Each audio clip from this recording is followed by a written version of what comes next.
we are immediately back in with Don't Eat the Cashier chapter part 3.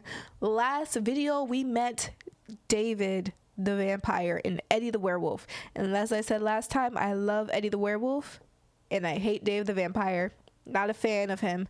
We blackmailed David to giving us tip money for not ratting him out, so he better be grateful, and I hope David comes back right now because I want to see him. Let's go. I survived another visitor. It seems I'm starting to get used to this job. Wiping off the sticky residue, hoping it was just spilled soda from the counter, I suddenly hear a crunch of gravel outside. Hooves? Hooves?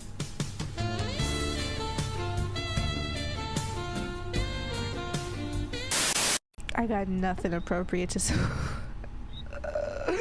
Bitch, I got nothing appropriate to say. I got nothing appropriate to say. This is definitely not another vampire. The stranger leans against the counter, trying to look casual, but the way his tail twitches betrays his nervous tension. Hi. Hi. He clears his throat. Hello, babe. Okay, he's pathetic. My name is Victor. Aren't your parents pirates by any chance? Why, because you want a piece of this booty? No, sir. They are not pirates. Are your parents farmers by any chance? You mean, are they rich parents who could pay a ransom for me if you kidnap me? No. I'm gonna say no, they aren't. I'm gonna let him get it out. I can almost read it in his eyes. I've practiced this so many times and I'm still stumbling.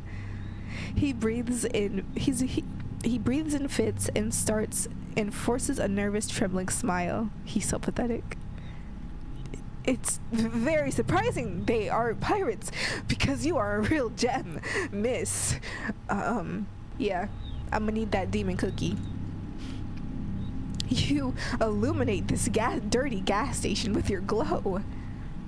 I mean, you clean it very well. This is not a compliment to you. It's just forget it. You are a gem. Let's leave it at that. Awkwardly smile in response to encourage him. Now I'm gonna stare at him. Victor stares back at me, sweating profusely. He tries to decipher what I'm thinking. His own thoughts are literally written all over his face. Oh God, she hates me. His hands seem to have a life on their own, perhaps a more vibrant life than their owners. Victor nervously fiddles with his shirt collar, then smooths out the crease in his pants. Oh, you have such an intense gaze. It really suits you, you know. Is it because of the horns, right? Or maybe the hooves? Something on my face? Am I dirty? He wipes his cheek with a frantic motion. May I ask a question?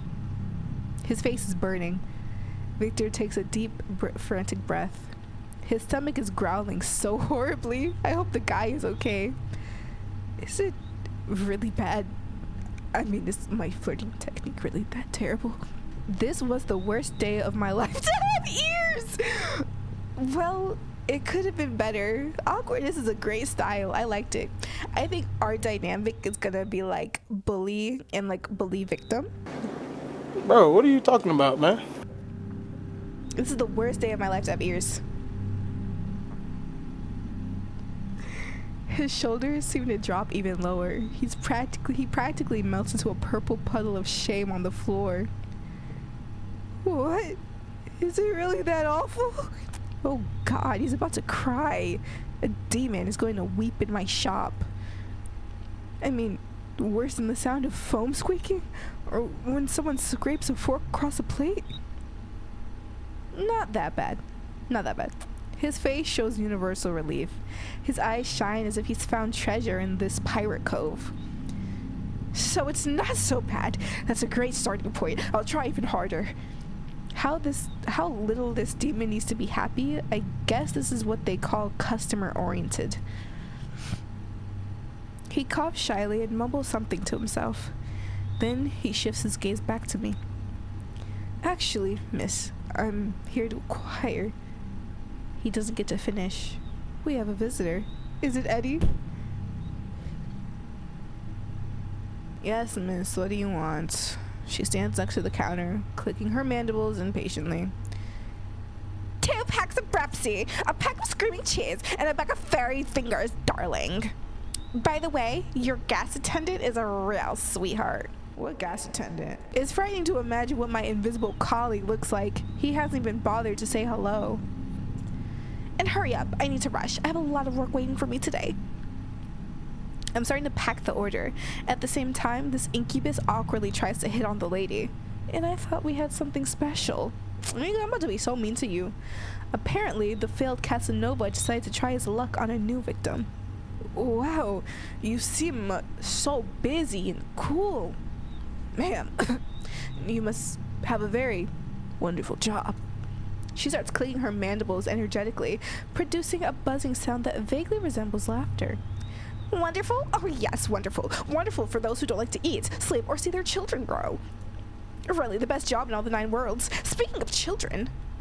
Victor barely recovers from her sarcasm when the lady immediately pulls a wallet out of her bag and unfolds it. Over and over again. It seems endless. This is Gugu. He has his father's mandibles. Damn, little lady. You sure can't put him out. Victor gazes into the abyss, and the abyss gazes back, revealing baby pictures. The seduction attempt has failed. Again. Like any mother, Lady Mantis loved her children and considered it her sacred duty to tell every passing incubus about them. This is Gugu. He's in his rebel phase right now. He pierced his mandibles. Can you imagine? He makes such a racket when he eats. The image of a larva in a biker jacket makes me snort. It reminds me of David. And this is Gigi and Gaga. They're still larvae, but already so talented. What talents could a larvae have? They just lie there and eat. I do too, though. Wait, don't think about that. You have beautiful children, ma'am. All 20 of them. Incredibly cute. Victor not trying to be the father that stepped up. What a bum. Oh, that's just my first wallet. I'm gonna just hand the lady her order because I don't want to read. Okay. Oh, I got a bit carried away. I really am in a hurry. Here, your money, darling. Victor watches her disappear into the night, then turns to me with a grateful look. Thank you, miss. I couldn't handle 20 more kids. To be honest, I already broke down at the 8th. And I thought looking after a cat was hard. The lady left very little in tips. Probably all her money went to children. Victor suddenly remembers he came here to buy something. However, my visitors rarely recall that. I need a book. A book. Bitch, this ain't Barnes & Noble. This is a gas station. Victor scans my stinking supernatural realm of discount rot and chocolate bars. It's a guide for, well, you know, succubi and incubus. I can't remember what it's called, but I've definitely heard something about it. Could you take a look? It's definitely not for me. It's for my less experienced friend, because I'm, you know, an employee of the month in my lair. He didn't specify whether he was the worst or the best employee of the month. Well, you know, life force harvesting for dummies, or something like that. I hear him mumbling quietly to himself. Such a shame. I should have just stayed home and rewatched Evangelion for the 10th time. Alright, well, you're one of those. It's okay, I'm one of them too. I'm heading to the storage room. I've been obsessed with My Little Pony recently, you guys. For no reason. Just a few hours before I was rushing around here looking for blood for a very hungry monster. Now all these vials, eyes, and tentacles seem less ominous. A gigantic death moth lies on top of one of the boxes, or perhaps is just very tired. I'm rummaging through the book section. Deep in between baboon metaphysics and limits of patience of your dead servants, I find the desired volume. I come back from the storage room. Why is the screen black? Holding this forbidden mind-bending treatise called Everything You Ever Wanted to Know About Demons and Everything You Didn't Want to Know About Them. Wow, this is definitely better than those PDF guides from various sites for, never mind who. Clearly not for the whole family. Let's study it? Me too? I'm on the clock. Yes, it would be very unusual if he just paid me, tipped me, and moved along. I expected too much from this life. But in fact, this will be an entertaining educational lesson. It certainly won't be unnecessary. And the guy looked like those pictures are enough to make him faint. The sooner this is over, the sooner I can send him on his way. We find a cozy spot next to the counter, and I pull the grimoire closer. And I open it, and I say, I open the book, and the pages, yellow brittled age, leaves a cloud of dust and indecent, horrifying desires. Incubi, the nature of the tempting rogue, hooves of desire. Tempting rogues? Oh, that's me. Yeah, that's definitely me. Hooves are just like mine. You have no idea how awful they clop, especially on tiles. When you sneak to the fridge at night, the whole house wakes up with you. Everyone thinks I'm a big clumsy cow living in your apartment. Yeah, I think you really are an incubus. Incubus?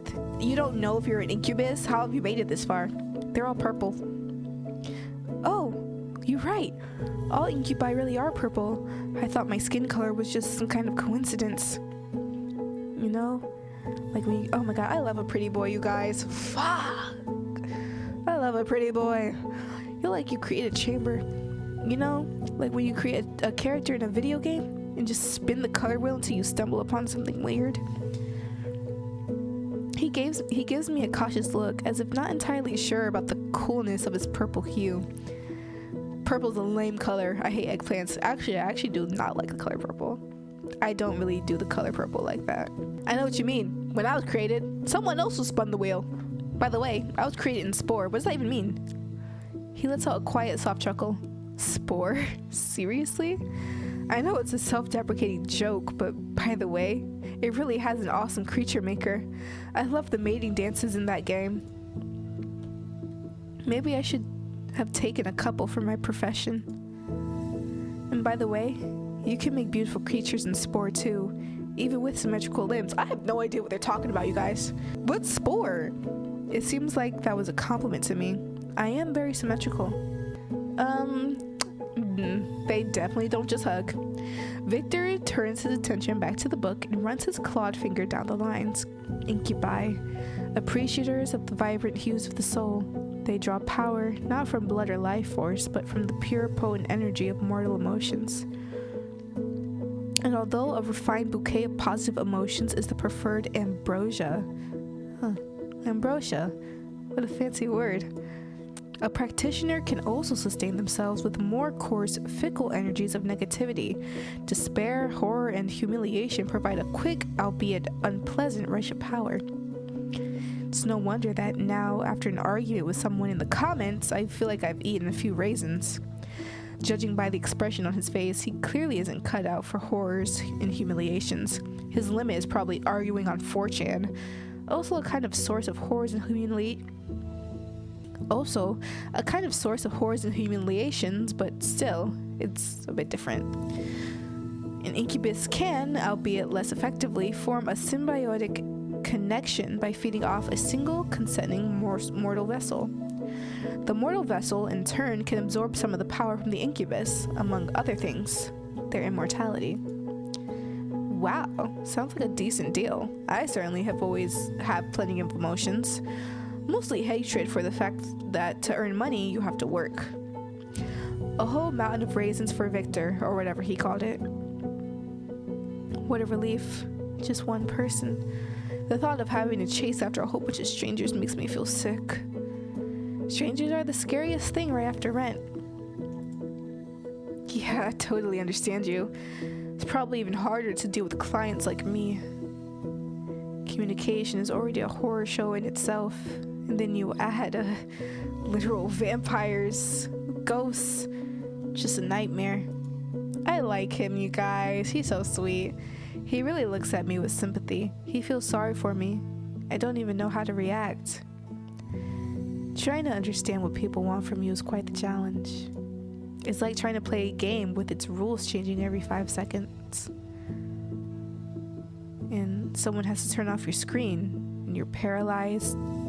Basically, yeah, I completely get you. I like him. Victor flips through the grimoire, reading the chapter titles. Techniques of rogue seduction, juicy emotional juices, using I know how to say this word. Using lascivious energies for thaumaturgical purposes. thaumaturgical purposes. I don't even know what to say or how to read, apparently. I just want to not starve without energy and maybe pay my rent. I don't need to be the lusty cousin of Doctor Strange. Well, I wouldn't be mad if you were. His finger finally jabs at a random chapter title somewhere in the middle. Love letters. It seems completely and irrevocably outdated, especially that part about carrier pigeon colors. Love letters? Who writes love letters anymore? They should apply to text messages now, right? But this is a good start. Let's work on this before moving on to more complex seduction methods. Me too? Okay. He pulls out a pen from somewhere, a cheap ballpoint with a little anime cat charm at the end. I hand him a grease-stained napkin, like everything in this rotten place. The book says to convey aching adoration and a hint of forbidden desire. Victor starts scribbling something on the napkin. Maybe something like this? I would be terrified if someone gave me this. No, Victor. Try again. Yeah, I guess this isn't the most aching thing in the world. He takes a less greasy napkin from me and starts drawing again. What about this? Marry me? Yes or yes? Will you marry me and a funny kitty? Wonderful. That lonely, pain-filled tear is like a cherry on top. I'll say that's better, but no, Victor. Try again. Okay, we're trying again. I read the new note and feel a wave of heat wash over me. I don't know what muse visited this guy, but it seems like his inner Incubus has finally broken free. That drunk say, I want you to. The note is short, but it feels like it was written by my most passionate secret admirer. Admirer? Guys, I even feel a bit embarrassed. Looking at me, Victor lets out a quiet chuckle. I feel like this one definitely hit the mark. I literally feel it, like I'm an incubus. Not for nothing did I read all that never mind. I know what you are, Victor. You freak! Victor continues to flip through the book. Recognizing the desires of the vessel, he scans the first few lines of text. It's all about observing subtle hints, interpreting body language, and engaging in candid conversations to uncover the special nature of mortal carnal desires. Don't look at me! What you trying to get into? He glances at me. What does Vessel Vave want? Money, her rent to be paid, her tuition bill to be paid, to spoil her mom. Oh, there it is, right there. The vessel wants money. The vessel wants stable mental health. The vessel wants fame, love, and adoration. The vessel wants to become the new Sandro Bodolici. No, I don't think that's how you say it. The vessel wants a simple human sofa and cuddles on it. The vessel wants to leave work as soon as possible. Let's not linger, young man. The vessel wants money. Where's the flavor in this? Victor, who is expecting some incredible revelation, blinks in surprise. Oh, right, of course. That makes sense. And with this, we can work with it. It says here that incubi naturally attract values, including material ones. And they always have something to offer mortals. That glass jarring for show. Well, to anchor the sensual aspect with the material, honestly, my finances have been okay lately. I'm curious, where exactly did he sell his soul? I felt like I've been selling mine to my employers my whole life, but somehow it's always for $3 an hour. We continue to study this villainous seduction manual. The art of verbal seduction and slippery flattery. To his surprise, Victor finds no mention of the fact that pirate compliments works on living people. We examine the first paragraph where words are labeled as keys to the treasure chest of the heart, and flattery is described as a powerful aphrodisiac for the ego. It's all very dramatic, but the main idea is quite simple. Say nice things and don't say unpleasant things. Some people still don't get that. This is definitely outdated. If I tell someone that his eyes are double gateways to the Champs-Élysées, Champs Elysees. I'll definitely get sprayed with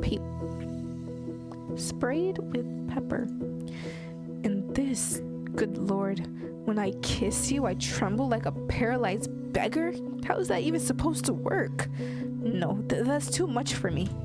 Victor clears his throat. His gaze slides over me, trying to latch onto something particularly attractive about my appearance. You have very elegant ear shape. I actually have really small ears, you guys. Thanks. God, why me?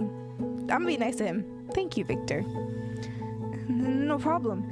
I mean, they really are. They have a very elegant curve, aesthetically pleasing. 11 out of 10 on the ear attractiveness scale. You also have very attractive ears. Ears on my head are an 11 out of 10. Will there ever be a happier day in my life? He takes a deep breath, gathering his courage for another compliment. For a while, he tries to find some foothold to latch onto, but he can't seem to find the words.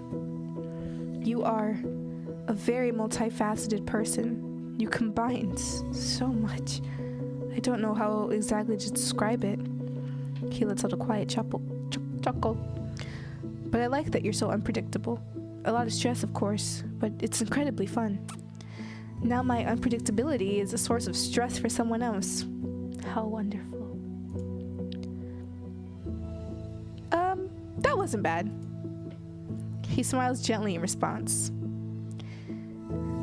Despite everything, he starts to relax. He's probably beginning to feel more comfortable around me. I would have never thought that a monster would have to struggle with discomfort from interacting with a mortal soul, and not the other way around. Another chapter. How to be a mirror. I didn't know we could change... Oh, it's metaphorical. The text describes the principle of mirroring, subtly borrowing mannerisms, text, speech patterns, and even express opinions of the victim to create a sense of closeness and understanding. Oh no, what about all that stuff about just be yourself and everything will work out? My mom lied to me, didn't she? With similar interests? Ugh, what do ordinary people like? Football, the weather? Definitely not anime and Dark Souls. Discussing the brilliant soundtrack of Silent Hill with people is a bad idea, that's for sure. This is all my people talk about, honestly. Alright, let's practice. The book says practice is the key to success. Victor lifts his gaze to me. Play along with me, please, like we just met. We did. Oh. Hey! Hey! Beautiful mortal soul. I have appeared to you in half dreams so many times, but I finally decided to find you in reality. I won't let you go again so easily. Even though the words aren't the most elegant, there's something supernatural about them. Oh, that's me. I still begin to feel a pull. A shiver runs down my spine.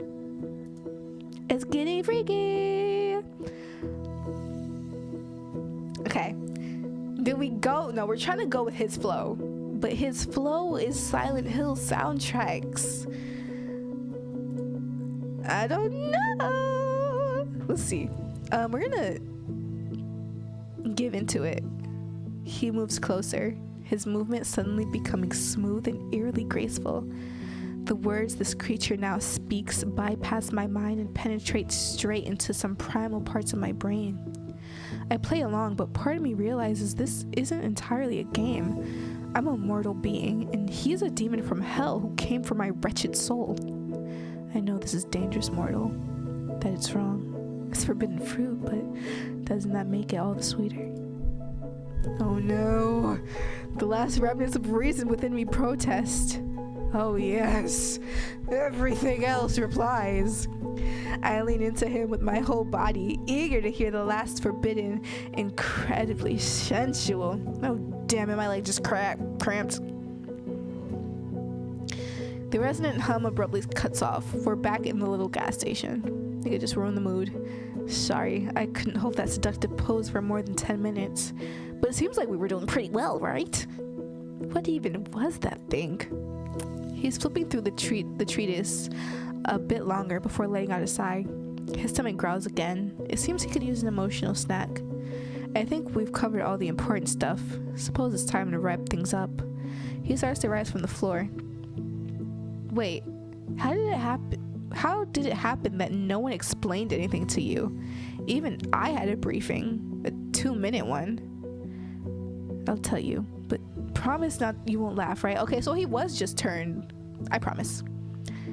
Relief washes over his face. Yes, wonderful. I accidentally sold my soul on the darknet. This loser ass. He holds a dramatic pause. Go on. Fuck, what an idiot I was. I dropped out of college back then because of my constant stress, moved into a tiny dump and barely left my apartment. I was scraping by with some freelance work. I talked, well, sometimes I chatted with various anonymous folks from 4chan, people without names, gender, or age. Then I stumbled upon a stupid ad. What did I have to lose? Definitely not a demon. 7566 in the chat offered me a chance to escape loneliness. This was some of y'all would fall for this. Yep, you would fall for this. Later, after I turned into this creature, he told me he did it for laughs. He left no instructions, just wrote "get good" in the chat and deleted all contacts. He was curious to see if I could handle it. His chance to escape loneliness turned out to be putting me in an incredibly deadly situation. He lifts his eye to me. This memory is a fresh wound for him. Before I can even respond, he jumps up from the floor. But I've already wasted enough of your time. He clops his way to the counter. Well, to be honest, I didn't really understand much. Those chapters are so strange. He lets out a quiet chuckle. But you know what? It was great. I haven't had this much fun in a while. I think I even ate properly. Finally. Positive energy, I mean. Thanks for the lunch. I'm not sure if I need to pay for that too, but I'll leave some money just in case. His tail twitches awkwardly. I haven't really interacted with people since college killed my will to live. It felt strange not to feel like such an idiot around someone. Thank you very much. We filled the tip jar. He tosses some money into the jar, then takes a deep breath and adds, and maybe someday we could hang out together. Not as a lesson, just play some silly games. Like friends? Why not as friends?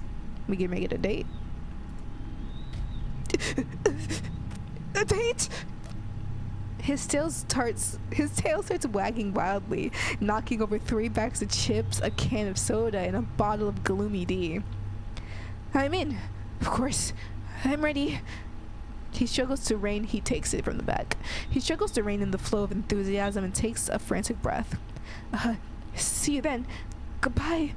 Bye, Faye. Good luck with your shift. I'll be pegging you later, buddy. It was nice to meet you. It was nice to see you too. The gas station returned to silence, broken only by the hum of refrigerators and my own 2 loud thoughts. So, a crazy god, a vampire thug, and a shy incubus walk into a gas station. Sounds like the start of a really bad joke. My life is now a joke. Just great. I just wanted to pay my bills. I didn't sign up for interdimensional quarrels and therapy sessions for the undead. But on the other hand, I wasn't eaten, and I wasn't turned into a piece of furniture. By the end of this night, that's a resounding success.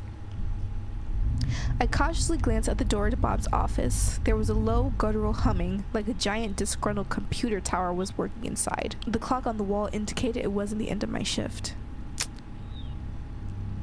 Wait, it was? Or it was the end of my shift, okay. With a heavy sigh of relief, I began closing up the place.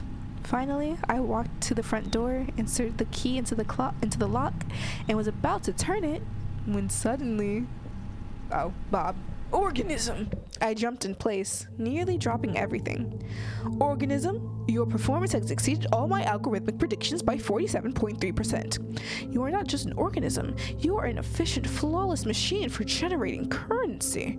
I am feeling an emotion your kind describes as managerial pride. If you keep up the good work, the possibility of receiving a 25-cent bonus will become not just hypothetical, but quite real. Go, organism. Restore your energy sources in return for further exploitation. What a relief. He vanished as suddenly as he had appeared, leaving nothing but ringing silence behind. I stood for a few seconds, processing what I'd heard. Then I slowly turned the key in the lock. Click. First shift completed. I survived. And now I can do anything, which means...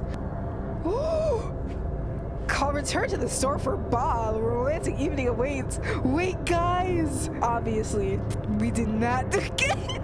If an option did not pop up for old dude, we did not do good with him.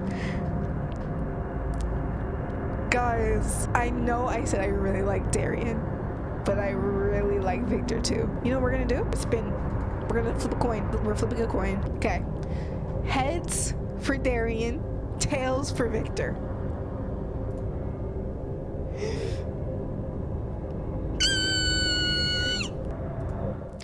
Victor promises to come faster than the wind. True to his word, when his car pulls up into the parking lot, he nearly knocks over a trash bin.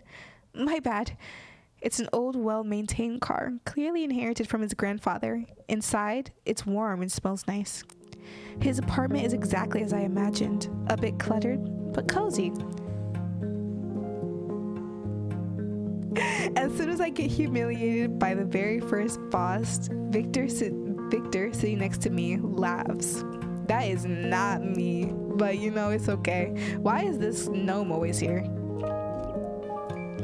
It's not that you're bad at this, as you say. It's just that I'm a nerd with a whole lot of free time. His finger glides effortlessly over the buttons. That's how I am every time I invite my friends over to play Mario Kart. I felt at ease. For the first time in a long while, no fear, no tension, just two people playing video games. He freezes for a second, then a blush appears on his violet cheeks. He coughs awkwardly, but doesn't pull away. Instead, he gently leans his head towards mine. Hey, you've made me so happy in just one evening, and I'll do everything I can to make you happy. I close my eyes, listening to the quiet clicking of buttons. An Incubus partner. My partner is an Incubus, and he's better at Souls-like games than I am. For now. Something very interesting is definitely happening with my life. Oh! That was the end of the game! I didn't even realize. Okay, wait. So that means I could go back. So...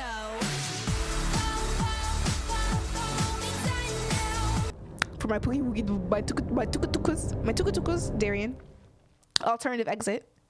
The words escape my lips before I can think them through. I shouted it into the void, expecting at best an echo, but the void answered. From around the corner, with a quiet clatter of hooves on asphalt, it appeared. A carriage crafted from bones polished to a shine, drawn by a pair of horses woven into pure shadows. The carriage door swung open by itself, inviting me inside. How mysterious. I stepped over the threshold, and the world spun to a kaleidoscope of mad colors and sentient frogs. Oh God, the frog is back. When the whirlwind subsided, I felt myself falling, but instead of a hard landing, I found myself in someone's embrace. Oh my God. Wait. He doesn't have the freaky hat on. He's so fine. I knew you would come, my dear. Actually, I was a Victor first. You were just the alternate option. Oops. You were just the alternate option. Darian's voice was velvety and sly. I looked down and realized that my t-shirt and jeans had been replaced by some elegant attire. How old-fashioned of him. The kingdom missed you so much. Every crooked spire of this castle longed for your silhouette. Every mad courtier whispered your name, hoping you would return and bring even more chaos to our usual chaos. He looked into my eyes, and his gaze was a mix of sadness, adoration, and the promise of the most unpredictable eternity. Everything. I will give you everything. How about a pet? I could bring you the most beautiful griffin, or better yet, two, so they won't get bored when I take you for rides around our lands. If one moon bores you, we'll have three, or I could get a few garden gnomes and... I'm gonna get ahead of myself. Let it be a surprise. He pulls me closer by the waist, his lips almost touching the shell of my ear as he speaks the next words. You will never be sad again. From this moment, sad is for you just a word in a foreign language. My dear, my queen.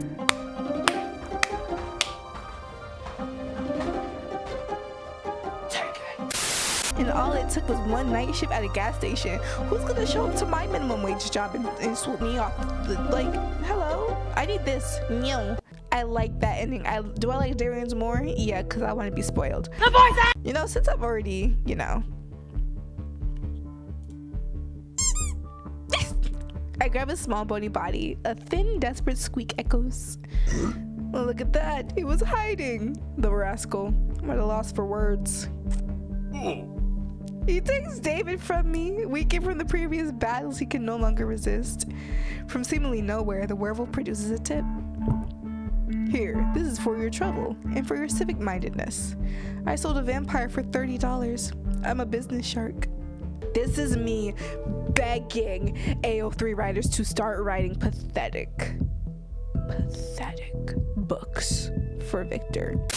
I will see you in the next video. Make sure you like, subscribe, please, please, please. And please write fan fictions for Victor. I'm begging thou. Write pathetic fan fictions for Victor, and write dominating fan fictions for Darian.